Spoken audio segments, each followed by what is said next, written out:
नमस्कार दोस्तों, आज एक और नई कहानी के साथ मैं आप लोगों के सामने। और आज की कहानी का नाम, जैसा कि आप कवर पे देख रहे हैं, मुसीबत का सामना।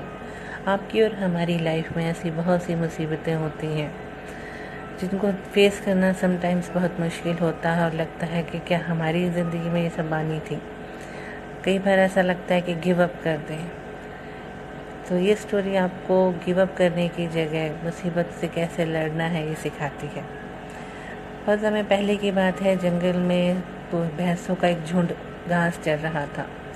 उन्हीं भैंसों में उनका एक बछड़ा आया। वो अपने पिता के पास और बोला कि क्या दुनिया में ऐसी भी कोई चीज़ है जिनसे हमें डरना चाहिए पिताजी। तो उस भैंसे ने अपने प्यारे से बछड़े को समझाते हुए कहा कि हाँ बेटा, एक है शेर का सामना करना पड़ेगा आपको। तो बेटे ने कहा, हाँ शेर मैंने भी सुना है, ये बहुत ही खतरनाक होता है। ये जब भी मेरे सामने आएगा ना, मैं बहुत तेज़ी से भाग जाऊंगा। तो भैंसे ने समझाया अपने बेटे को कि इससे बुरा तो तुम कुछ कर ही नहीं सकते हो। उसने कहा, अरे ऐसा क्यों? अगर शेर मेरे सामने आएगा तो मैं अपनी जान बचाने के लिए तो भागूंगा ही ना, सभी लोग ऐसा करते हैं।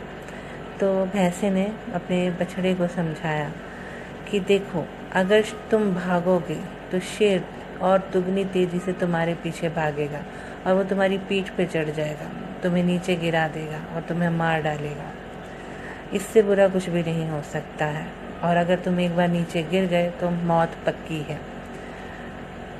बछड़ा था वो थोड़ा सा घबरा गया। उसने बोला, अरे ऐसा होता है तो फिर मुझे क्या करना चाहिए? भैंसे ने समझाना शुरू किया कि देखो, जब भी शेर तुम्हारे सामने कभी आए तो उसकी आंखों में आंखें डाल करके देखो और उसको ये दिखाओ कि मैं तुमसे डरता नहीं हूँ।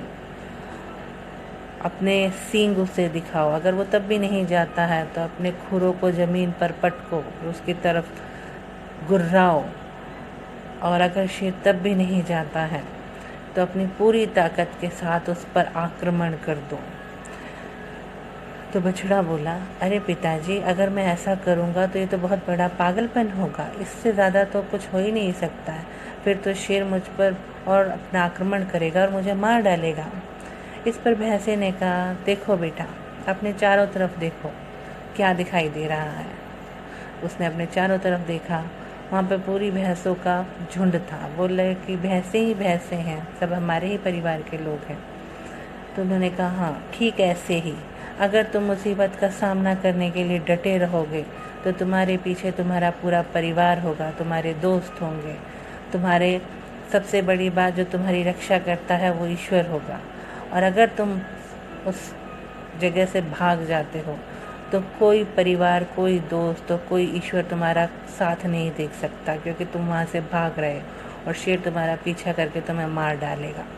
इसलिए जब भी ऐसी स्थिति आए तो उस परिस्थिति में उसका सामना करना, डट के लड़ना। ये बात समझाई उस भैंसे ने अपने बछड़े को। जानवर ये बातें अपने बच्चों को ज़रूर सिखाते हैं। हमें भी अपने बच्चों को ये बात ज़रूर समझानी चाहिए कि छोटी छोटी मुसीबतों से आजकल बच्चे रोने लगते हैं। तो ऐसी सिचुएशंस अगर आएँ तो उनका डट कर सामना कीजिए, क्योंकि ये सभी के जीवन में आती हैं। अगर ज़िंदा हैं तो सुख और दुख साथ में रहेंगे। होपफुली स्टोरी आपको पसंद आई होगी। अच्छी लगे तो आगे ज़रूर फॉरवर्ड कीजिएगा। नमस्कार।